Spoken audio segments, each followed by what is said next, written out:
അസ്സലാമു അലൈക്കും. എല്ലാവർക്കും ഷീ സ്റ്റോറീസിൻ്റെ പുതിയൊരു വീഡിയോയിലേക്ക് സ്വാഗതം. അപ്പോൾ ഇന്ന് ചെറിയൊരു നോമ്പുതുറ വ്ളോഗുമായിട്ടാണ് ഞാൻ വന്നിട്ടുള്ളത്.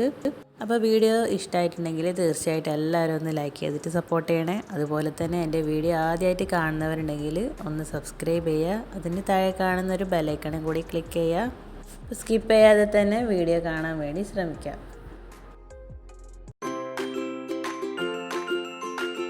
അപ്പോൾ നോമ്പ് തുറക്കുമ്പം കുടിക്കാൻ വേണ്ടിയിട്ട് എന്തെങ്കിലും ചെറിയൊരു മധുരം ഉണ്ടാക്കാമെന്ന് കരുതിയിട്ട് ഗോതമ്പ് പായസം വെക്കാമെന്ന് വിചാരിച്ചു. അപ്പോൾ അതിന് വേണ്ടി തലേന്ന് രാത്രി തന്നെ 2 കപ്പ് കുത്തിയ ഗോതമ്പ് കുതിർത്തിയിട്ടുണ്ടായിരുന്നു. അപ്പോൾ രാവിലത്തേക്ക് നന്നായി കുതിർന്ന് വന്നിട്ടുണ്ടായിരുന്നു. അപ്പോൾ നന്നായിട്ടൊന്ന് കഴുകി എടുത്തിട്ട് ഇതുപോലെ വെള്ളമൊന്നും ഇല്ലാതെ ഒരു കുക്കറിലിട്ട് കൊടുക്കുന്നുണ്ട്. അപ്പോൾ ഇതിലേക്ക് 3 കപ്പ് വെള്ളം ഒഴിച്ച് കൊടുക്കുന്നുണ്ട്. അപ്പോൾ 2 കപ്പ് ഗോതമ്പിന് 3 കപ്പ് വെള്ളമാണ് ഒഴിച്ചു കൊടുക്കുന്നത്. ഇനി ഇത് നമുക്ക് കുക്കറിൽ ഗ്യാസ് ഓണാക്കിയിട്ട് അടച്ച് വെച്ചിട്ടൊന്ന് വേവിച്ചെടുക്കാം. അപ്പോൾ ഏകദേശം ഒരു വിസിൽ വന്നു കഴിഞ്ഞാൽ തീ ഒന്ന് ചെറുതാക്കി വെച്ചിട്ട് 5 വിസിൽ വരുന്നത് വരെ ഒന്ന് വേവിച്ചെടുക്കാം. ഇനി ഗോതമ്പ് വേവുന്ന സമയം കൊണ്ട് ഞാനിവിടെ ഒരു 3 ആണി വെള്ളം എടുത്തിട്ടുണ്ട്. അതിലേക്ക് 1/2 കപ്പ് വെള്ളം ഒഴിച്ചിട്ട് ഗ്യാസിൽ വെച്ചിട്ട് നമുക്ക് നന്നായിട്ടൊന്ന് അലിയിച്ചെടുക്കാം. അപ്പം നമ്മുടെ ഗോതമ്പം 5 വിസിൽ വന്നു കഴിഞ്ഞു. ഇനി കുക്കർ തുറന്നിട്ട് അതിലേക്ക് ഒരു 200 ഗ്രാം കടലപ്പരിപ്പ് 2 മണിക്കൂർ കുതിർത്തതാണ്. അത് നന്നായി കഴുകിയിട്ട് ഇട്ട് കൊടുക്കാം. ഇനി ഇത് ഇട്ടിട്ട് ഒരു 2 വിസിൽ കൂടി വന്നിട്ടുണ്ടെങ്കിൽ നമുക്ക് കുക്കർ തുറക്കാം. ഇപ്പോൾ ഗോതമ്പും പരിപ്പൊക്കെ കറക്റ്റ് വേവായിട്ട് തന്നെ കിട്ടിയിട്ടുണ്ട്. പായസം കുടിക്കുന്ന സമയത്ത് നമുക്ക് ഈ പരിപ്പ് ഒന്ന് കടിക്കാൻ കിട്ടണം. അപ്പോൾ അതിന് വേണ്ടിയിട്ടാണ് നമ്മൾ ലാസ്റ്റ് ടൈമിന് പരിപ്പിട്ടിട്ട് 2 വിസിലിന് വേവിച്ചെടുക്കുന്നത്. അപ്പോൾ ഇങ്ങനെ വേവിച്ചെടുക്കുമ്പോൾ പരിപ്പ് വേവുകയും ചെയ്യും, അങ്ങനെ അധികം അടിഞ്ഞു പോവുകയില്ല. അപ്പം നിങ്ങളും ഇതുപോലെ തന്നെ പായസം വെക്കുകയാണെങ്കിൽ അപ്പോൾ ഗോതമ്പൊക്കെ നന്നായിട്ട് വെന്ത് എന്ന് ഉറപ്പ് വരുത്തിയിട്ടുണ്ടെങ്കിൽ മാത്രം അതിലേക്ക് ശർക്കരപ്പാനി ഒഴിച്ചു കൊടുക്കാം. അപ്പം നമ്മളെപ്പോഴും ശർക്കര ഒഴിച്ചു കൊടുക്കുമ്പം ഒരു അരിപ്പ വെച്ചിട്ട് വേണം ഒഴിച്ചു കൊടുക്കാൻ. കാരണം അതിൽ ഒരുപാട് പൊടികളും കല്ലൊക്കെ കിടക്കാൻ സാധ്യതയുണ്ട്. ഈ പായസത്തിൽ നന്നായിട്ട് ശർക്കര ഒന്ന് മിക്സ് ചെയ്തെടുക്കാം.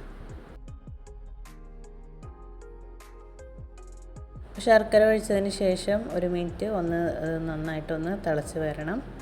ഇനി ഇതിലേക്ക് ഒരു മുറി തേങ്ങേൻ്റെ പാലൊഴിച്ച് കൊടുക്കണം. അപ്പോൾ നമ്മൾ തേങ്ങയിൽ വെള്ളമൊക്കെ ഒഴിച്ച് അരച്ചെടുത്തിട്ട് ഇത് ഏകദേശം ഒരു 1.5 കപ്പോളം ഉണ്ട്.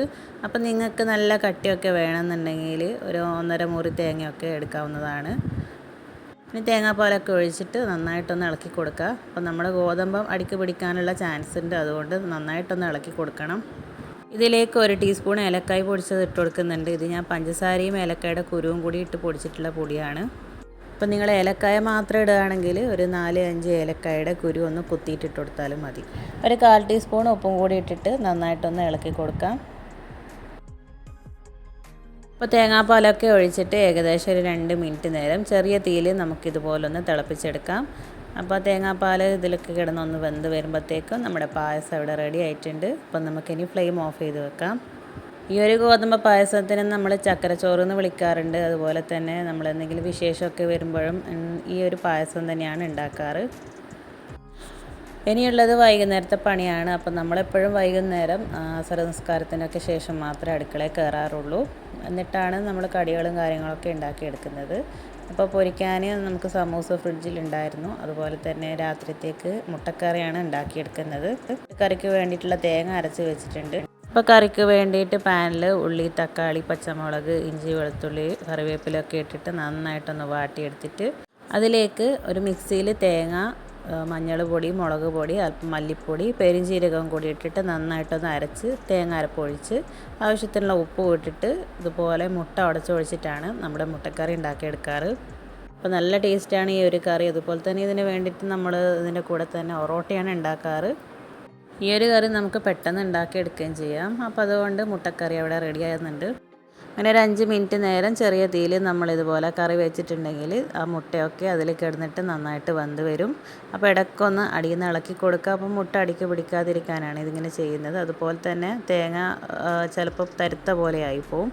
അതുകൊണ്ട് വലിയ തീയിൽ വെക്കാനേ പാടില്ല. ചെറിയ തീയിൽ തന്നെ വെച്ചിട്ട് ഇടയ്ക്ക് ഇതുപോലെ ഒന്ന് ഇളക്കി കൊടുത്താൽ മതി. അങ്ങനെ നമ്മുടെ മുട്ടക്കറി ഇവിടെ റെഡി ആയിട്ടുണ്ട്. ഇനി അതവിടെ ഫ്ലെയിം ഓഫ് ചെയ്ത് വെക്കുന്നുണ്ട്. അപ്പോൾ സമൂസയുടെ കൂടെ വേറെ എന്തെങ്കിലും ഒരു മധുരത്തിലൊരു കടി വേണമെന്ന് വിചാരിച്ചു. അപ്പോഴാണ് ഫ്രിഡ്ജിൽ നമ്മുടെ ഉന്നക്കായുടെ ഫില്ലിങ്ങിൻ്റെ ബാക്കി, അതുപോലെ തന്നെ സമൂസ ഷീറ്റിന് കുഴച്ച മാവിൻ്റെ ബാക്കി ഇരിപ്പുണ്ടായിരുന്നു. അപ്പോൾ അത് വെച്ചിട്ടൊരു കോഴിവട ഉണ്ടാക്കാമെന്ന് വിചാരിച്ചു. അപ്പം നമ്മുടെ തലശ്ശേരിയിൽ നമുക്ക് മധുരത്തിൽ ഫേമസ് ആയിട്ടുള്ളൊരു സ്നാക്കാണ് കോഴിയട. പേരിൽ കോഴി ഉണ്ടെന്നേ ഉള്ളൂ, പക്ഷേ അതിനകത്ത് നമ്മൾ മധുരത്തിലുള്ള ഫില്ലിംഗ് ആണ് വെക്കാറ്. അപ്പോൾ ഇതുപോലൊരു ചെറിയൊരു വായ്വട്ടമുള്ളൊരു പാത്രം എടുത്തിട്ട് നമ്മൾ ഷീറ്റിൽ വെച്ചിട്ട് ഇതിങ്ങനെ ഒന്ന് മുറിച്ചെടുക്കുക. അപ്പോൾ അധികം ചെറുതാവാനും പാടില്ല, അധികം വലുതാവാനും പാടില്ല. ഒരു മീഡിയം സൈസ് നമ്മളൊരു സർക്കിൾ ഷേപ്പിൽ ഇങ്ങനെ മുറിച്ചെടുക്കുന്നുണ്ട്.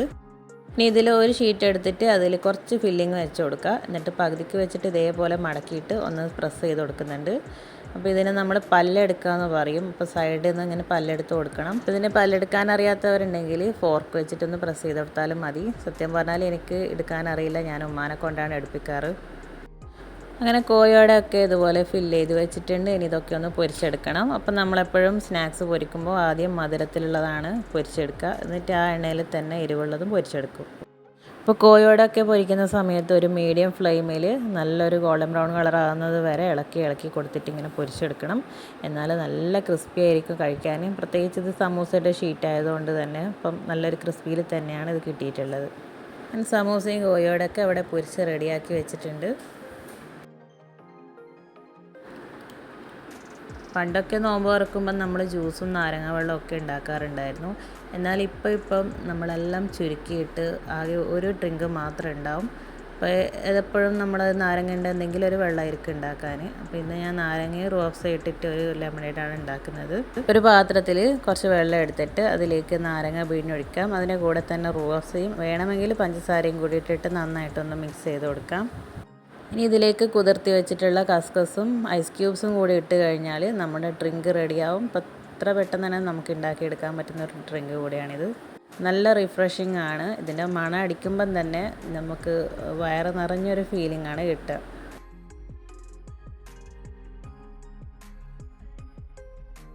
അങ്ങനെ നമ്മുടെ ഡ്രിങ്കും സ്നാക്സും ഒക്കെ റെഡിയായി. അപ്പം ഫ്രൂട്ട്സായിട്ട് മുസമ്പി ഈത്തപ്പഴം വെച്ചിട്ടുണ്ട്. അപ്പോൾ എങ്ങനെയുണ്ട് നമ്മുടെ സിമ്പിൾ നോമ്പ് തുറ? അപ്പോൾ നിങ്ങൾക്ക് ഇഷ്ടമായിട്ടുണ്ടെങ്കിൽ തീർച്ചയായിട്ടും എല്ലാവരും ഒന്ന് ലൈക്ക് ചെയ്യണം. ഇനി രാത്രിയത്തേക്കുള്ള ഒറോട്ടിയൊക്കെ മഗ്‌രിബ് നിസ്കാരമൊക്കെ കഴിഞ്ഞിട്ടാണ് ചൂടാൻ നിൽക്കാനും. അതുപോലെ തന്നെ രാത്രി ഭക്ഷണം കഴിഞ്ഞിട്ട് ഇനി പായസമൊക്കെ കുടിക്കൂടൂ. അപ്പോൾ വീഡിയോസ് ഇഷ്ടപ്പെട്ടിട്ടുണ്ടെങ്കിൽ എല്ലാവരും ലൈക്ക് ചെയ്യാൻ മറക്കല്ല. അതുപോലെ തന്നെ ഈ വീഡിയോ ആദ്യമായിട്ട് കാണുന്നവരുണ്ടെങ്കിൽ ഒന്ന് പ്ലീസ് സബ്സ്ക്രൈബ് ചെയ്യുക. എല്ലാവരും ഒന്ന് ലൈക്ക് ചെയ്തിട്ട് സപ്പോർട്ട് ചെയ്യുക. അപ്പോൾ ഇനി ഇതുപോലുള്ള സിമ്പിളായിട്ടുള്ള വീഡിയോസിന് വേണ്ടി stay tune she stories. Thanks for watching.